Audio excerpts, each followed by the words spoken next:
انت بلدك المنصوره؟ بلدي منصوره دي من اجمل مدن الدلتا. وكانوا بيسموها عروس النيل. عروس الدلتا. عروس الدلتا. انا اصلي من قريه اسمها شهى، مركز المنصوره.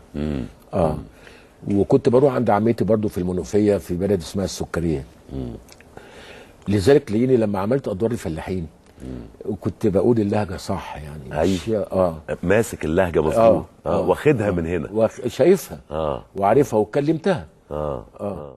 انا كنت بروح عند عمتي زمان في المنوفيه، يعني احنا من المنصوره بس عمتي كانت في المنوفيه.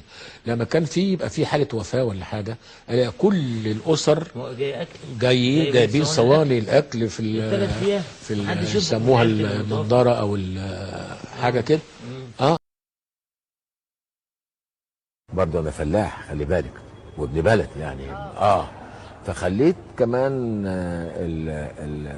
الاخوات ساره يصاحبوا